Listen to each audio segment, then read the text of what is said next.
येषु पञ्चनमुक्कारो सौवपावपणासनो मङ्गलाणञ्च सौवेसिं परमं हवै मङ्गलम् तपोनिधिं महाशान्तं योगिनं ज्ञानिनं तथा विद्वांसं च महोदार्यम् नौमि श्री बुद्धिसागरम्। श्रमण भगवान श्री महावीर साध्य स्वामी एमनी साधना अप्रतिम साधना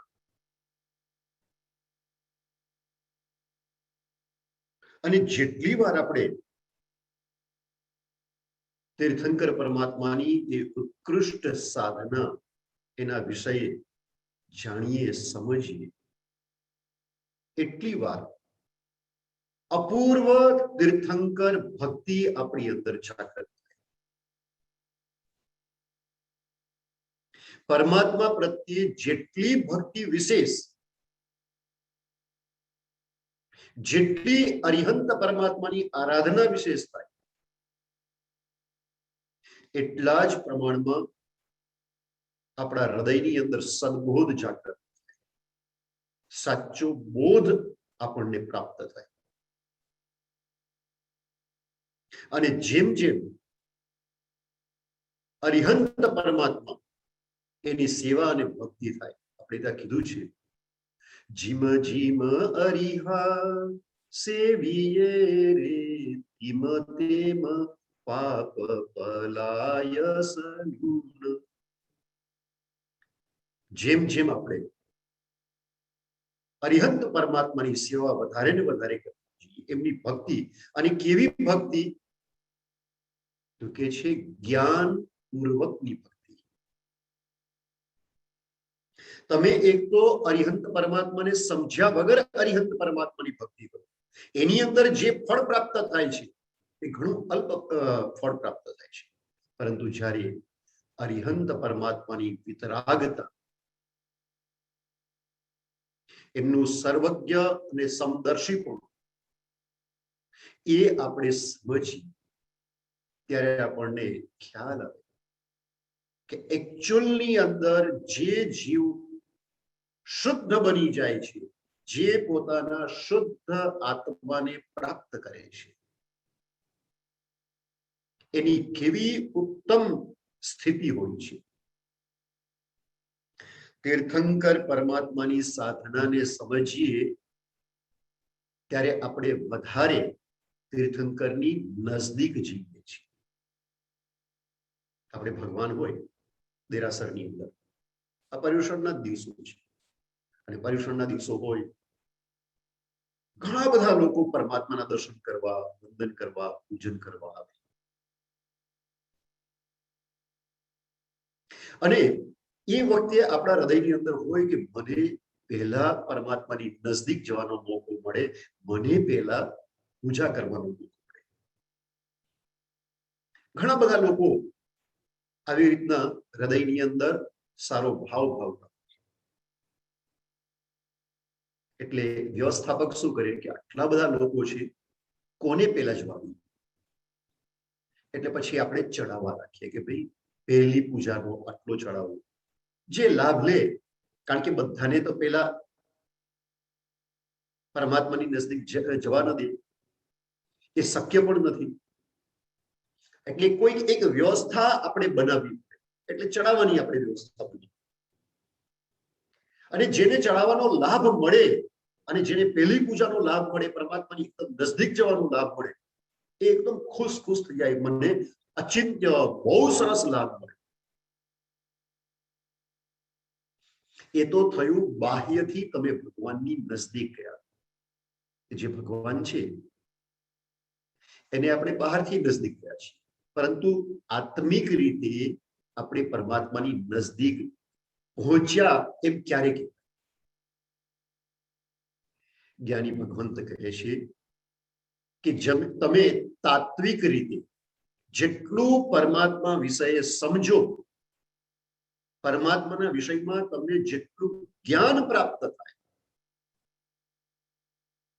અને જેટલો પરમાત્મા વિશે તમને અંદરથી વિનયનો ભાવ આવે, શ્રદ્ધાનો ભાવ આવે, જેટલું તમારી સમ્યક દર્શનની શુદ્ધિ હોય,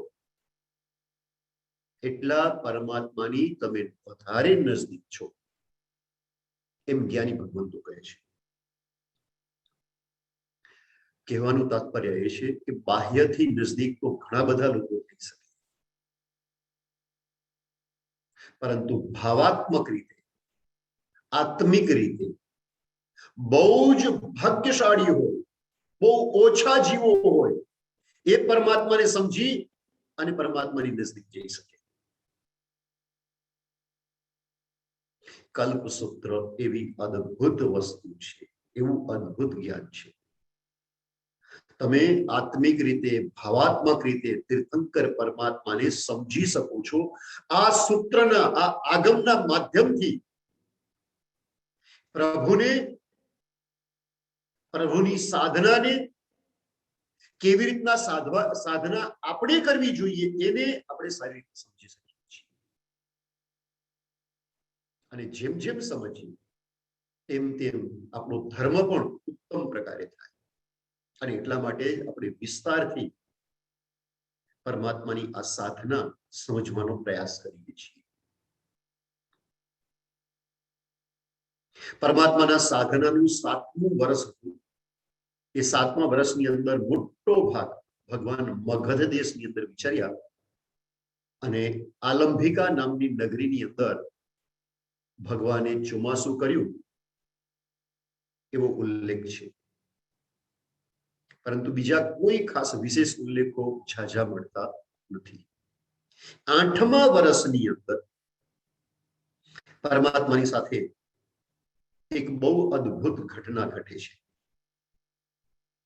પરમાત્મા લોહારગલ નામના નગર ત્યાં વિહાર કરતા કરતા જાય છે. ત્યાંના રાજાનું નામ હતું જીતશત્રુ રાજા. અને એ જીતશત્રુ રાજાને ઘણા બધા દુશ્મન હતા, ઘણા બધા વિરોધી હતા. એટલે એ બચારો અંદરથી થોડો ભયભીત રહેતો. કોઈ પણ નવો માણસ એના નગરની અંદર આવે તો એ શંકાથી જુએ, એના માણસો, એના સૈનિકો પણ બહુ શંકાથી જુએ. હવે કુદરતનું કરવું, ભગવાન વિહાર કરતા કરતા લોહારગલ નગરની અંદર આવે છે. ભગવાન અને ગુસાળ બંને એક જગ્યાએ સાધનાની અંદર કાયોત્સક ધ્યાનની અંદર ઉભા રહે છે. રાજાના જે માણસો હોય છે એ લોકોને સત પડે છે કે આ બે માણસો એકદમ એકાંતની અંદર શું ઉભા છે, કોણ હશે? જરૂર આ કોઈ ખતરનાક માણસો હશે. વિચાર કરો કે સાધુ સંતોને પણ શાંતિથી વિહાર કરવા અને સાધના કરવા માટે ઘણી એવી જગ્યાઓ હતી કે ત્યાં ન કરી શકે. કેવો એ સમય હશે એની પણ તમે કલ્પના કરો કે જેને સાધના કરવી છે, જે સમસ્ત સંસારનો ત્યાગ કરીને બહાર આવી ગયા છે, એ લોકોને સાધનાની અંદર પણ ઘણા બધા વિક્ષેપ નડતા હોય છે. રાજાના સૈનિકો ભગવાનને અને ગોસાળાને પકડી અને લઈ જાય છે રાજસભાની અંદર.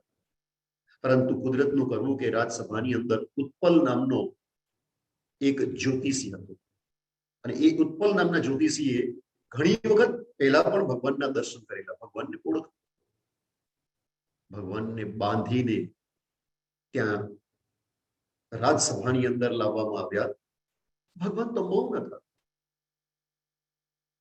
એ વખતે પણ ભગવાન તો પોતાની આત્મદશાની અંદર. જ્ઞાનીઓની આ જ વિશેષતા, જેણે વિતરાગના દર્શનને પ્રાપ્ત કરેલું છે, વિતરાગના તત્વને જેણે પ્રાપ્ત કરેલું છે, એ બહારથી ગમે તેવી અવસ્થાની અંદર હોય છતાંય તે અંદરથી એ સંપૂર્ણપણે પોતાના આત્માની અંદર, અને એને તો જ્ઞાની કહેવાય.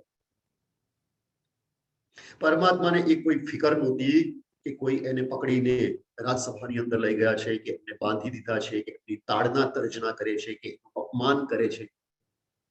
પ્રભુ તો કેવા હતા? માન અપમાન સમગણે, સમગણે કનગ પાષાણ. એમના માટે તો માન, કોઈ સન્માન કરે, કોઈ અપમાન કરે, એમના માટે બિલકુલ બંને બરાબર. કોઈ સન્માન કરવા વાળા પ્રત્યે એમને રાગ ના હોય, કોઈ એમનું અપમાન કરે તો એમને એમના પ્રત્યે અરુચિ દ્વેષ ન થાય. સમગણે કનક પાષાણ. એમની સામે સોનાનો ઢગલો તમે મૂકી દો તોય એમને એના પ્રત્યે કોઈ આસક્તિ ન હોય. એ તો સોનાના ઢગલાને અને રત્નના ઢગલાને પણ પથરા જ માનતા હોય છે. આપણે પથરાને સોનું માનીએ છીએ. જ્ઞાનીઓની દશા ઉત્તમ હોય છે. ઉત્પલ નામનો જ્યોતિષી ભગવાનને આવી રીતના જુએ છે તો તરત કહે છે જીત સત્ર રાજાને, હે રાજન, આ તમે કેવી આશા કરો છો? આ કોણ છે? આ સિદ્ધાર્થ રાજાના પુત્ર અને અંતિમ તીર્થંકર થવાના છે એ પ્રભુ મહાવીર છે. પરિચય આપે છે. રાજા પણ વિનયપૂર્વક એમની માફી માંગે છે, છોડે છે. પરંતુ પરમાત્મા તો બધી દશાની અંદર આત્મદશામાં છે. પરમાત્મા ત્યાંથી વિહાર કરતા કરતા પુરીમ તાલ નામના નગરની અંદર આવે છે. ત્યાં એક બહુ સરસ મજાની ઘટના ભગવાનની સાથે ઘટે છે. ભગવાન ત્યાં એક સકટ મુખ નામનું ઉદ્યાન, બગીચો છે. એ બગીચામાં એક ઝાડની નીચે કૌશલ ધ્યાનની અંદર હવે ત્યાં એક વગ્ગુર નામનો બહુ મોટો શેઠિયો રહેતો. શ્રાવક હતો, જૈન હતો અને ખૂબ પૈસા હતા. પરંતુ એને એક વાતે દુઃખ હતું. બધી વસ્તુ એની પાસે હતી, વ્યાપાર સારો ચાલતો હતો, ઘણા બધા સેવકો એની પાસે હતા, ભોગ વિલાસના પ્રચુર માત્રાની અંદર સાધન હતા. પરંતુ એક વાતનું દુઃખ હતું.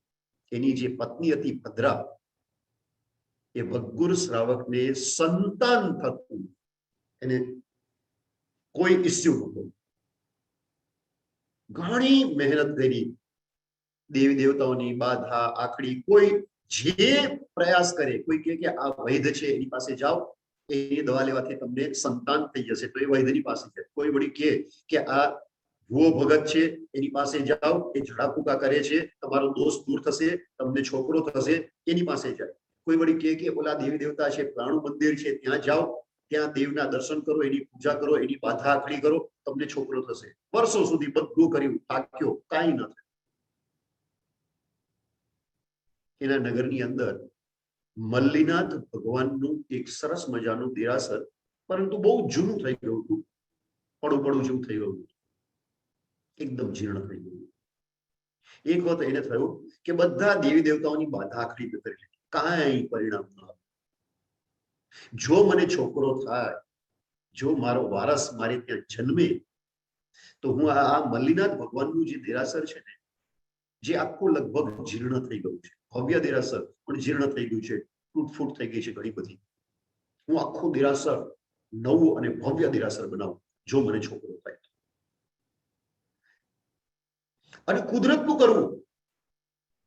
તીર્થંકર પરમાત્માનો પ્રભાવ તો અચિંત્ય પ્રભાવ છે, અચિંત્ય. દેવી દેવતાનો કોઈ પ્રભાવ તીર્થંકર પરમાત્માની સામે ન હોય, એવો અચિંત્ય પ્રભાવ તીર્થંકર પરમાત્મા. અને મનોમન સંકલ્પ કર્યો અને કુદરતનું કરવું, એને ત્યાં વારસ જન્મ અને પુત્ર જન્મ થયો. એટલે એટલો ખુશ થયો કે મલ્લીનાથ ભગવાનની આવી અદ્ભુત કૃપાથી મને સંતાન જન્મ.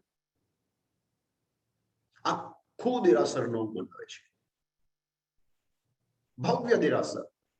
અને જે દિવસે દેરાસરનું કાર્ય પૂર્ણ થાય છે, એ મહાપૂજા કરવા માટે પૂજાનો મોટો થાળ લઈ અને વિચાર કરે છે, આજે તો મલ્લીનાથ ભગવાનની સરસ મજાની પૂજા કરું.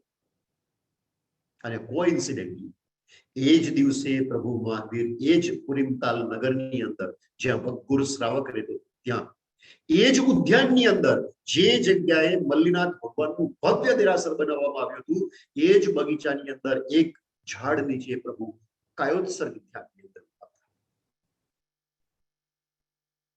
અને ભગવાનના દર્શન કરવા માટે ઇન્દ્ર એ દિવસે ઈશાન ઇન્દ્ર, આપણે ત્યાં સૌદ્રમાં ઇન્દ્ર, ઈશાન ઇન્દ્ર એ વાત આવે છે. ઈશાન ઇન્દ્ર એ પરમાત્માના દર્શન કરવા માટે ત્યાં પધાર્યા. એ ભગવાનને વંદન કરતા હતા અને એ જ વખતે પૂજનનો મોટો થાળ ભરી અને મલ્લીનાથ ભગવાનની પૂજા કરવા માટે ઓલો વગ્ગુર શ્રાવક ત્યાં આવે છે. એ દેરાસર તરફ જતો હોય છે.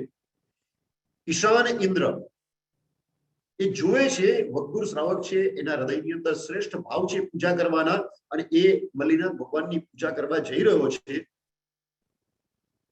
ઈશાન ઇન્દ્રને થાય છે આ શ્રાવકને મારે સાચું જ્ઞાન જોઈએ, કારણ કે યોગ્ય છે, ભક્તિવાળો છે. એટલે તરત જ એ વગ્ગુર શ્રાવકને ઈશાન ઇન્દ્ર રોકે છે અને કહે છે તું ક્યાં જાય છે? કે પ્રભુની પૂજા કરવા, મલ્લીનાથ ભગવાન એની પૂજા કરવા માટે આ આખો પૂજાનો થાળ લઈને જઈ રહ્યો છું. ઈશાન ઇન્દ્ર કહે છે કે ભાઈ આપણે ત્યાં તીર્થંકર પરમાત્મા છે ને, એને 4 રૂપે આપણે માનેલા છે. નામ તીર્થંકર, સ્થાપના તીર્થંકર, દ્રવ્ય તીર્થંકર અને ભાવ તીર્થંકર. નામ તીર્થંકર એટલે શું? તો કે પરમાત્માનું જે નામ સ્મરણ કરવું તે નામ તીર્થંકર ભક્તિ કહેવાય.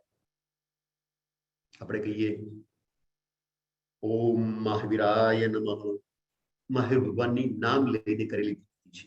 જેવી રીતના લોગસ સૂત્ર છે તો એની અંદર 24 ભગવાનનું નામ લઈને આપણે ભક્તિ કરીએ છીએ.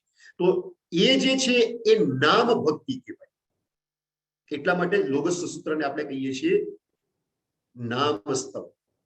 નામ લઈને ભગવાનની સ્તવના કરેલી છે. પુષભ ચ વંદે સંભવ વગી નંદનમ ચ સુમય ચ વગેરે બધા જ 24 ભગવાનના લોગસ સૂત્રની અંદર નામ લીધા છે.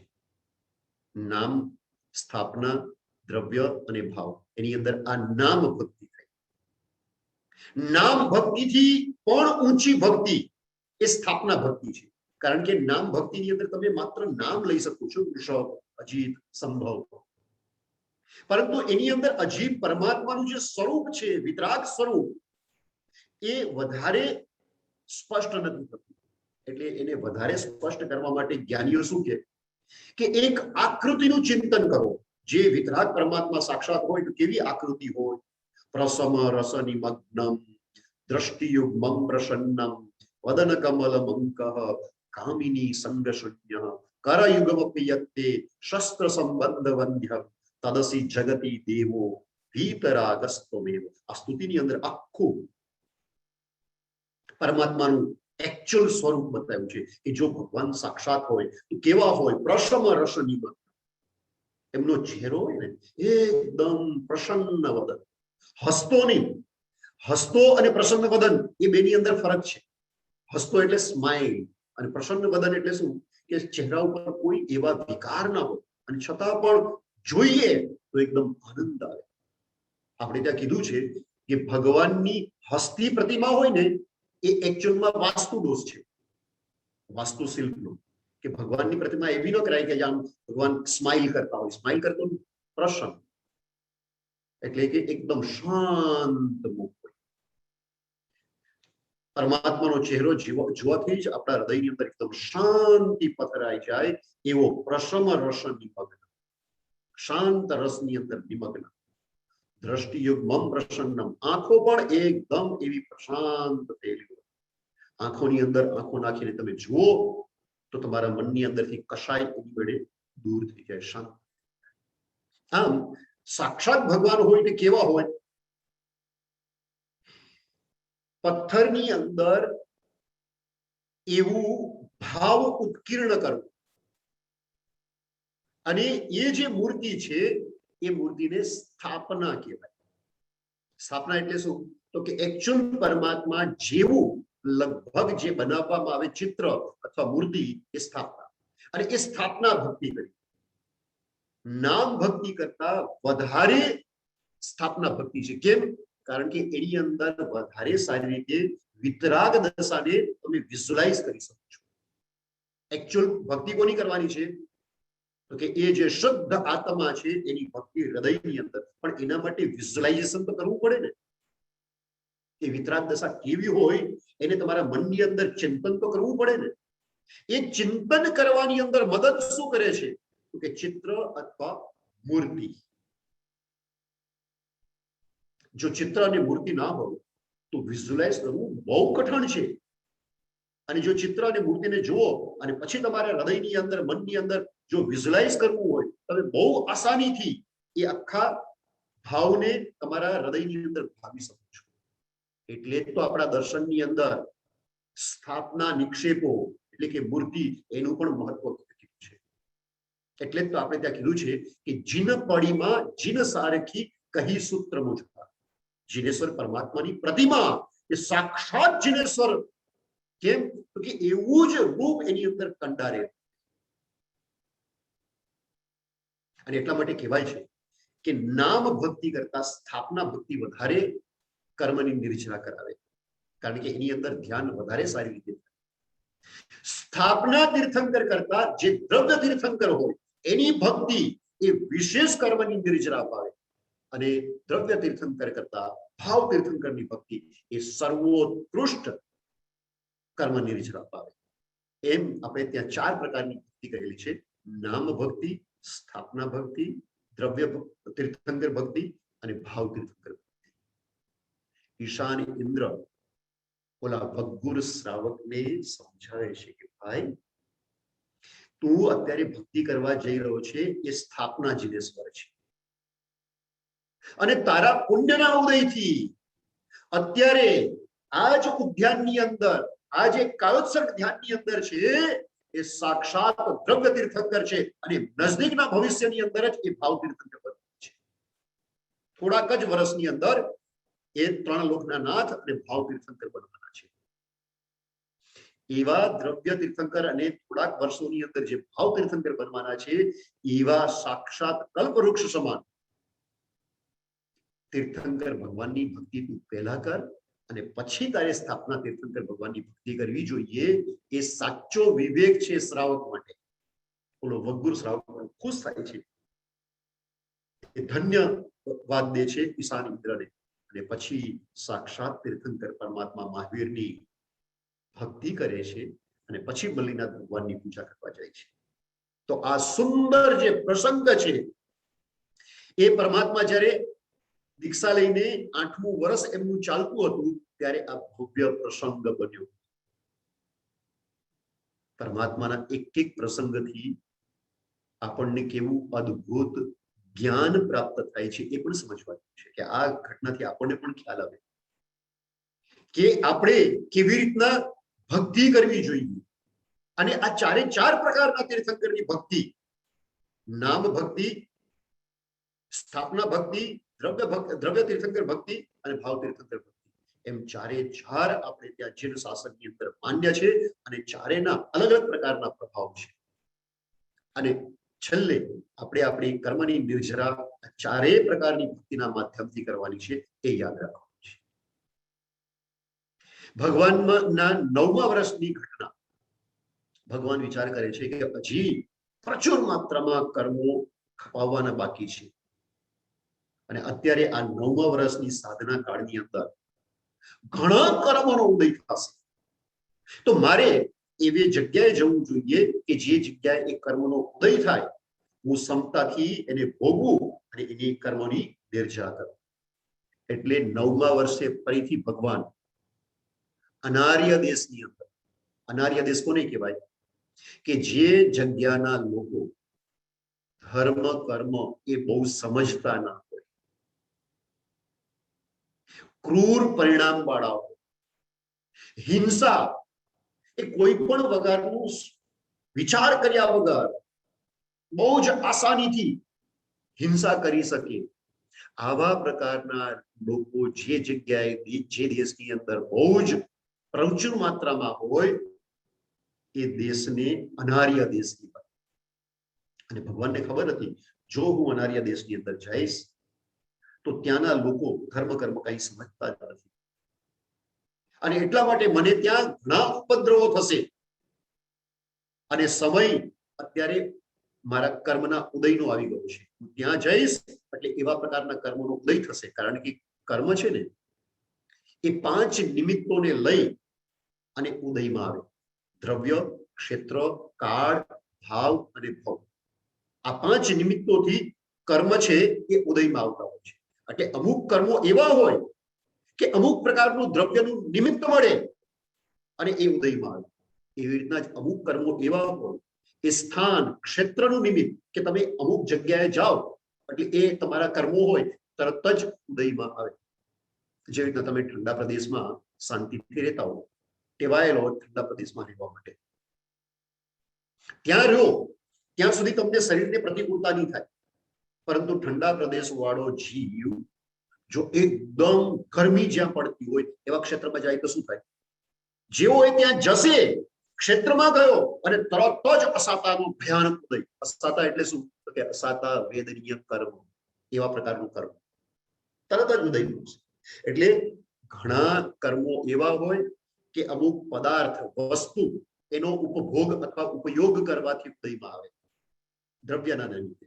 અમુક કર્મો ક્ષેત્રના નિમિત્તે ઉદયમાં આવે, અમુક કર્મો કાળના નિમિત્તે ઉદયમાં આવે, અને અમુક કર્મો ભાવ, અમુક પ્રકારનો ભાવ અનુકૂળતા થાય એના નિમિત્તે ઉદયમાં આવે. અને અમુક કર્મો ભાવ એટલે કે જેવો ભાવ મળે એ પ્રકારે કર્મ ઉદયમાં આવે. એમ મુખ્ય 5 નિમિત્તો દ્રવ્ય, ક્ષેત્ર, કાળ, ભાવ, વિભાવ એમ માનેલા છે. ભગવાન પણ પોતાના જ્ઞાન થકી જાણતા કે હું અનાર્ય ક્ષેત્રની અંદર જઈશ, પ્રચુર માત્રામાં એ પ્રકારના મારા કર્મો, અશુભ કર્મો ઉદયમાં આવશે અને મારે તો એ બધા જલ્દી ખતમ કરવા છે, ક્ષય કરવા છે, નિર્જરા કરવી છે. અને ભગવાન 9મું વર્ષ ત્યાં વિતાવે છે. ચોમાસું પણ એ અનાર્ય ક્ષેત્રની અંદર કરે છે. અને એ આપણે ત્યાં કહેવાય છે કે આ 12.5 વર્ષના જે કાળ દરમિયાન એક ચોમાસું અનિયત. અનિયત એટલે શું? કે ચોમાસામાં પણ ભગવાને જગ્યાઓ બદલાવી પડી. નહીં તો ચોમાસું એક જ જગ્યાએ કરે ભગવાન, સાધુ સાધ્વીઓ પણ એક જ જગ્યાએ કરે, આવો નિયમ હોય. પરંતુ ભગવાનના 9મા વર્ષે એવું થયું કે એક જ જગ્યાએ પરમાત્મા રહી જ ન શક્યા અને આખું ચોમાસું અલગ અલગ જગ્યા મળીને એમને વિતાવવું પડ્યું. ભગવાન 6 મહિનાથી અધિક સમય સુધી અનાર્ય દેશની અંદર રહ્યા. પ્રચુર માત્રામાં એમને ઉત્સર્ગો થયા, ભયાનકમાં ભયાનક ઉત્સર્ગો થયા. પરંતુ એ બધા જ ઉત્સર્ગો પરમાત્માએ સમતાપૂર્વક, શાંતિથી, ક્ષમાભાવ રાખીને સહન કર્યા અને ઘણા બધા કર્મો નિર્જર પરમાત્માએ કરી. 10મા વર્ષની ઘટના, 10મા વર્ષમાં ઘણી બધી ઘટનાઓ ઘટી. પરમાત્મા અનાર્ય ભૂમિમાંથી પાછા વિહાર કરીને આર્ય ભૂમિમાં આવે છે, ગોસાળો સાથે છે. આ બધા સમયે એક અદ્ભુત હતું કે ગોસાળો પણ પરમાત્માની સાથે સાથે રહી અને સાધના કરતો. અને ગોસાળો પણ આ બધા ઓછા અંશે ગોસાળો પણ બધા કષ્ટ સહન કરતો. એની પણ સાથે સાથે તપશ્ચર્યા ચાલતી હતી. આપણે ત્યાં ગોસાળાનું વર્ણન આવે છે. પરંતુ એક વસ્તુ એ પણ છે કે એને અમુક પ્રકારની લબ્ધિઓ, શક્તિઓ પ્રાપ્ત થઈ હતી. તો આપણને એમ થાય કે ગોસાળાને વળી લબ્ધિઓ અને શક્તિઓ કેવી રીતના પ્રાપ્ત થઈ શકે? પરંતુ આપણે એ ભૂલી જઈએ છીએ કે ભગવાનની સાથે ઘણા વર્ષો રહ્યો. ભગવાનના દીક્ષાના બીજા વર્ષે ભગવાનની સાથે થઈ ગયો અને સતત ભગવાનની સાથે એ 8 વર્ષ સુધી રહ્યો.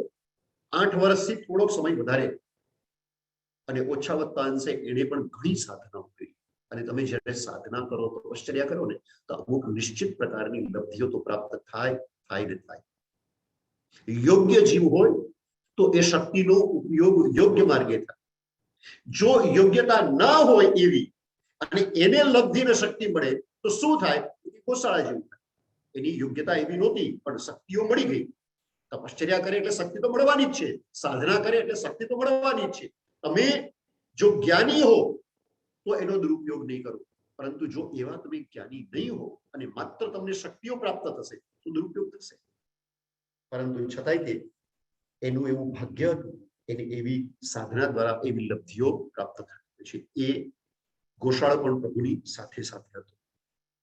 હવે એક જગ્યાએ વિહાર કરતા એ જોયે છે ગોશાળો એક તલનો સરસ મજાનો છોડ ઉગેલો છે અને એની અંદર સરસ મજાના 7 ફૂલ હતા એક છોડ પર. એટલા ખૂબસૂરત ફૂલ. ગોશાળાને એમ જ મનની અંદર થયું કે આ છોડ વિશે, આ જે તલનો છોડ છે એના વિશે પ્રશ્ન પૂછ્યો. એટલે ભગવાનને પૂછે છે કે આ જે તલનો છોડ છે એની અંદર સરસ મજાના ફૂલ આવ્યા છે, એની અંદર તલ ઉગશે કે નહીં ઉગે? ભગવાન એને ભગવાનને ગમે તેવી રીતના ખોટા કરવાની ઈચ્છા હતી. કારણ કે આમ ભગવાનની સાથે રહેતો, આમ ભગવાનને ગુરુ પણ માનતો, પરંતુ એવો કોઈ ખાસ અધ્યાત્મ જ્ઞાન ન હોવાના કારણે એ એવો પણ પુરુષાર્થ કરતો કે આ જે મારા ગુરુ છે એ કોઈ પણ હિસાબે ખોટા પડે, હું એવું કંઈક કરું. મનની અંદર એવી એને ચટપટી હતી.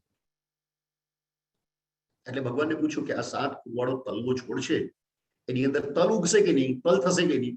ભગવાને કીધું કે આ જે 7 ફૂલ દેખાય છે, આ 7 ફૂલનો જે જીવ છે એ ત્યાંથી મરીને એ જ તલના છોડની અંદર એક ફળીમાં 7 તલ વાળો થશે. એટલે એક ફળીની અંદર આ 7 ફૂલના જીવ ફરીથી એની અંદર મરીને પેદા થવાના છે અને એની અંદર તલ રૂપે થવાના છે. એટલે એની અંદર તલ થશે. ગોસાળાએ વિચાર કર્યો કે ભગવાનની વાણી હું ખોટી પડું, એટલે એ તલના છોડને એને ઉખાડીને ફેંકી અને ત્યાંથી નીકળી ગયા. હવે ત્યાંથી વિહાર કરતા કરતા એક કુર્મ ગ્રામ આવે છે. અહીંયા સૌથી મહત્વનો ગોસાળાનો પ્રસંગ થાય છે. અદ્ભુત પ્રસંગ. ગોસાળાએ તેજોલેસ્યા સિદ્ધ કરી લીધી. જે તેજોલેસ્યા આપણે જાણીએ છીએ કે ભગવાન ઉપર એને એક વખત ગુસ્સો કરી અને તેજોલેસ્યા ફેંકી હતી. એ જે પ્રસિદ્ધ તેજોલેસ્યાની વાત આવે છે ને, એની સાધના સંબંધે આખી ઘટના આ 10મા વર્ષની અંદર બને છે. જ્યારે ભગવાનને દીક્ષા લઈને 10મું વર્ષ ચાલી રહ્યું હતું, ભગવાનની સાથે ગોસાલો કુર્મ ગ્રામની અંદર આવે છે.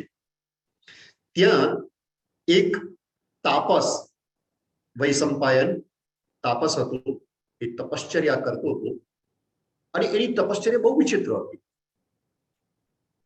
લાંબી, ખૂબ લાંબી જટા હતી અને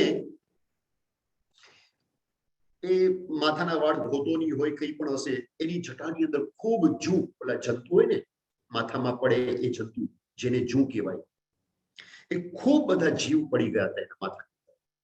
હવે એ ગરમીની અંદર, ભયાનક ગરમીની અંદર, ખુલ્લા આકાશમાં એ સાધના કરી રહ્યો હતો એ તાપસ. અને એ ગરમીના લીધે એના માથાની અંદર જુઈ પડેલી હતી, જીવડા પડેલા હતા, એ નીચે પણ પડતા હતા. એટલા બધા માથાની અંદર જીવ થઈ ગયા હતા. પણ ઓલો તોય દયાવાળો એ તાપસ એ શું કરે, એ જીવને એ જો જમીન ઉપર પડે તો તડપાડવા લાગે. કારણ કે એ જીવ તો બચારા કેવા નાના હોય, ગરમી સહન ન કરી શકે. એટલે ઓલો તાપસ શું વડે કરે, પાછું જીવડા જે નીચે પડી જાય ને એને ઉપાડી પાછા પોતાના માથાની અંદર રાખે. એના પ્રત્યે દયા. ગોસાળાએ આ દ્રશ્ય જોયું એટલે હસવા માંડ્યું કે આ તો યુકા સહ્યાતર છે. યુકા સહ્યાતર એટલે જૂનું ઘર છે. એમ કરીને ઓલા તપસ્વની મજાક ઉડાવી. આપણે ત્યાં જૈન દર્શનની અંદર કીધું છે કે આપણે કોઈ પણ ધર્મની મજાક ઉડાવી દેજો. કોઈ પણ તપસ્વી હોય, કોઈ પણ જ્ઞાની પુરુષ હોય, એની મજાક ન કરજો. એ પણ એક પ્રકારનું કર્મબંધન છે. આપણે માનવું ન માનવું એ આખી અલગ વાત છે. આપણને જે વસ્તુની અંદર જ્ઞાન ન દેખાય, જે વસ્તુની અંદર એમ લાગે કે આ તો અંધશ્રદ્ધા છે, તો એ ન માનવું એ આપણું સમ્યક્ત્વ છે. પરંતુ છતાંય તે કોઈકને ખરાબ કેવું, કોઈની મજાક ઉડાવી, એને કર્મબંધનનું કારણ માનેલું છે. એટલે આપણે ત્યાં કીધું છે કે આપણે ન માનીએ એ વાત અલગ, પણ આપણે છતાંય તે કોઈનું ખરાબ ન બોલવું જોઈએ. ગોસાળાએ ઓલા સંન્યાસીની મજાક ઉડાવી અને ગોસાળાને ખબર નહોતી કે આ સંન્યાસી સામાન્ય નથી. બહારથી તો એકદમ સાવ જટાજૂટ અને એકદમ કદરૂપો લાગે છે, પરંતુ ઘણી તપશ્ચર્યાઓ આ વ્યક્તિએ કરેલી છે અને તપશ્ચર્યાના કારણે એને ઘણી લબ્ધિ પ્રાપ્ત થયેલી છે. આપણે ત્યાં કહે છે કે એ કેવી રીતના પ્રાપ્ત થાય તેજોલેસ્યા, તો એની આખી વિધિ ભગવાને જ ગોસાળાને બતાવી. કારણ કે એવો ભાવિક ભાવ હતો. તો થયું એવું કે ઓલાની તાપસની મજાક ઉડાવી. તો તાપસે શું કર્યું? એને ગુસ્સો આવ્યો, ક્રોધ, અને એની પાસે તેજોલેશની શક્તિ હતી કે એ એવી શક્તિ કે ક્રોધપૂર્વક સંકલ્પ કરે તો આંખોમાંથી તીવ્ર અગ્નિની જ્વાળા એ સામે તરફ ફેંકાય અને જે પણ સામે જીવ હોય એને બાળીને ભસ્મીભૂત કરી નાખે. એવી શક્તિ. ઓલા તાપસને ગુસ્સો આવે છે અને ગુસ્સામાં એ તેજોલેશિયા ફેંકે છે ગોશાળા તરફ. ગોશાળાના શરીરની અંદર એ તેજોલેશિયા પ્રવેશ કરે છે અને આખા શરીરે તીવ્ર અસહ્ય દાહ ઉત્પન્ન થાય છે. આખું શરીર બળવા લાગે છે. ઓલાને એમ થાય છે કે હમણાં મરી જાય, કારણ કે તીવ્ર તેજોલેશિયા. ભગવાન બચાવો, ભગવાન બચાવો. કારણ કે હવે શું થાય? એને મજાક કરતા તો કરી દીધી, પણ એ મજાક એને બહુ ભારે પડી. એટલે ભગવાનના શરણોની અંદર જાય, ભગવાન તમે ગમે તેમ કરી બચાવો. ભગવાન એ વખતે વિતરાગ, સંપૂર્ણ વિતરાગ નહોતા બન્યા. હજી તે ભગવાનની વિતરાગ, સંપૂર્ણ વિતરાગ બનવાની વાર હતી. એ સાધના કાળમાં ભગવાનને એ વખતે દયા આવી જાય છે. કારણ કે જ્યાં સુધી સંપૂર્ણ વિતરાગતા ન હોય ને, ત્યારે ત્યાં સુધી આવું કંઈક કરી શકે તીર્થંકર પણ. ભગવાનને એના પ્રત્યે દયા આવી જાય છે. એટલે ભગવાન પોતાની લબ્ધિ, પોતાની શક્તિ છે એનો ઉપયોગ કરે. બાકી ભગવાન પોતાની શક્તિનો ઉપયોગ ન કરે. તીર્થંકર બન્યા પછી, વિતરાગ બન્યા પછી આવું કોઈ ન કરે. પરમાત્મા હંમેશા બધી જ સ્થિતિઓની અંદર માત્ર જ્ઞાતા અને દ્રષ્ટા ભાવ રાખે, પરંતુ કોઈ પણ ઘટનાની અંદર પોતે વચ્ચે ન પડે. પરંતુ આ ઘટના ઘટી ત્યારે ભગવાન કેવલ જ્ઞાન અને કેવલ દર્શન નહોતું થયું. ભગવાન વિતરાગ નહોતા થયા. હજી તે ભગવાનના મનની અંદર રાગ હતો. ઓલા ઉપર કરુણા આવે છે એ રાગના કારણે. અને કરુણા આવે છે એટલે ભગવાન શીતલેશ્યા, તેજોલેશ્યાને એકદમ શાંત કરી દે એવો જબરદસ્ત પાવર, એવી શક્તિ, જેને શીતલેશ્યા લબ્ધિ કહેવાય, એ કૃપા દ્રષ્ટિ કરે છે અને એવી રીતના ગોશાળાને બચાવે છે. ઓલો ગોશાળો વિચારણા પડી જાય છે કે ઓલાએ મારી સામે આમ ક્રોધપૂર્વક જોયું અને કેવી અગ્નિ મારા શરીરની અંદર પ્રવેશી ગઈ અને મને કેવો ભયાનક દાહ. આ તો બહુ ભયાનક શક્તિ છે. એટલે એને એવી શક્તિ પ્રાપ્ત કરવાની ઈચ્છા થાય કે આ બાવાને જો આવી શક્તિ હોય તો હું તો બહુ તપસ્વી, હું તો આમનો શિષ્ય છું. એને કરવા દો કે આવા મહાન કે જેની દેવી દેવતાઓ સેવા કરે છે, હું એનો શિષ્ય છું. મારી પાસે તો આવી વિધિ હોવી જોઈએ ને, આવી શક્તિ હોવી જોઈએ ને. એ ભગવાનને પૂછે છે કે ભગવાન આ શક્તિ કેવી રીતના પ્રાપ્ત થાય? ભગવાનને પોતાના જ્ઞાનથી ખબર હતી કે આ શક્તિ એ સમજી શીખી એ લબ્ધિને પ્રાપ્ત કરશે. લબ્ધિને પ્રાપ્ત કરીને ભવિષ્યની અંદર આ જ લબ્ધિનો ઉપયોગ મારી ઉપર કરશે, મને બાળવા માટે, મને મારવા માટે. ભગવાનને ભાવિ ભાવ બધો ખ્યાલ. પરંતુ જે અવશ્ય થનાર હતું એને સમજીને ભગવાને એને તેજોલેશ્યા લબ્ધિ કેવી રીતના પ્રાપ્ત કરવી એની વિધિ બતાવે છે. અને સાથે સાથે તપશ્ચર્યા પણ બતાવે છે. વિધિની સાથે તપશ્ચર્યા બતાવીને કહે છે કે કોઈ એક વ્યક્તિ છઠના પારણે છઠ કરે, એટલે કે 2 ઉપવાસ, 24 2 ઉપવાસ, પછી પારણું, પછી પાછો છઠ, પાછું પારણું, પાછું છઠ, 6 મહિના સુધી આવી રીતના તપશ્ચર્યા કરતા. પારણાની અંદર શું લેવાનું? તો કે પારણાની અંદર માત્ર 1 મુઠ્ઠી બાફેલા અડદ લેવાનું, બીજું કાંઈ નહીં.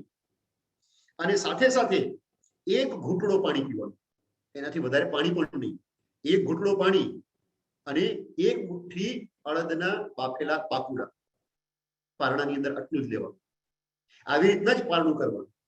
એવી રીતના 24 છઠ પારણું, 24 છઠ પારણું, 6 મહિના સુધી કરવાનું. સાથે સાથે સૂર્યની આતાપના દિવસે અને રાત્રે ચંદ્રના એકદમ ઠંડા કિરણોની અંદર આવી રીતના સતત 6 મહિના સુધી તપ કરે અને સાથે અમુક નિશ્ચિત પ્રકારની વિધિ કરે તો એ જીવને અવશ્ય આ તેજોલેશ્યાની લબ્ધિ પ્રાપ્ત થાય. ભગવાને ભાવિ ભાવ જાણ્યું હતું. એને આ તેજોલેશ્યાની લબ્ધિ કેવી રીતના પ્રાપ્ત થાય એ શીખવ્યું.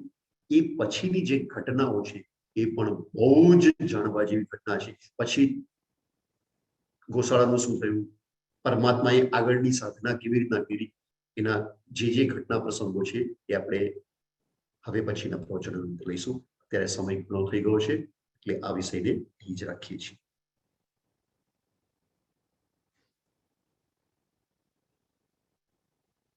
કોઈ જાહેરાત હોય તો કરી દેજો, નહીં તો પછી સર્વમંગલ કરીએ.